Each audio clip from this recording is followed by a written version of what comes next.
Je suis Koulibaly Vamara, directeur de publication du groupe Olympe, Soir Info, l'Intesta Magazine, l'infodrome.com, journaliste professionnel.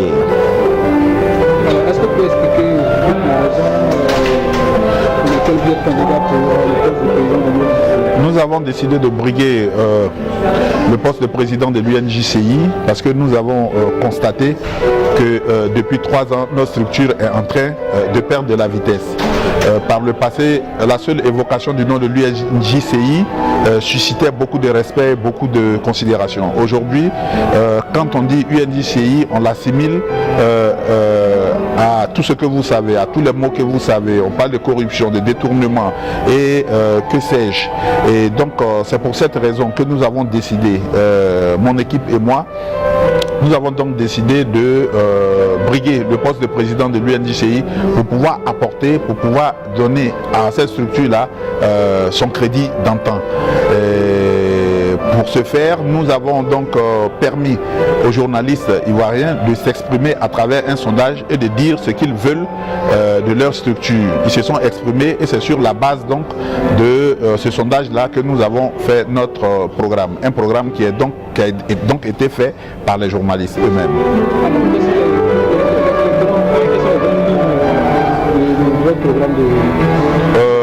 Oui, dans notre programme, vous allez voir que vous allez voir 5 pôles.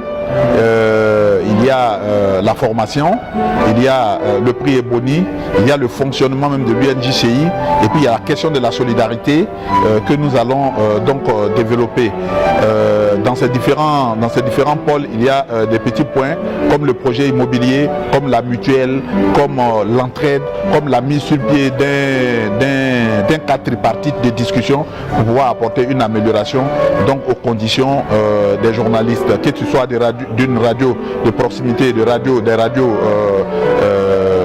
gouvernementales, que ce soit la presse écrite et tout ça. Nous allons nous retrouver pour discuter, pour débattre donc des questions avec les patrons de presse. Nous allons débattre des questions des journalistes afin d'apporter une amélioration à leurs conditions de vie. Nous allons faire la formation qui nous tient vraiment à cœur. Il ne s'agira plus de faire cette formation où on se retrouve 2-3 jours à Bassam et on revient à Abidjan. Non, il s'agira de négocier avec les écoles de journalistes, que ce soit en Côte d'Ivoire ou ailleurs, pour permettre à nos journalistes d'aller donc se former. Vous avez vu qu'il y a eu une édition d'Ebony où il n'y a pas eu le prix, le super Ebony n'a pas été attribué parce qu'on a estimé que le niveau était bas. Il faut se battre pour relever ce niveau-là afin de permettre aux journalistes de faire de meilleurs reportages, de faire de meilleurs papiers et de mieux critiquer.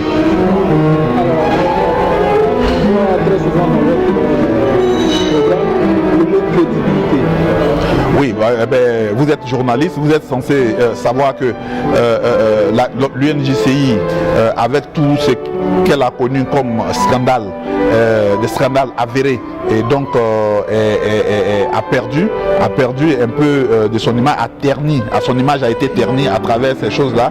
C'est cela que nous voulons donc combattre. C'est pour ça que nous parlons de crédibilité. Il faut donc redonner à cette structure ces notes de noblesse, ces lettres de noblesse d'antan.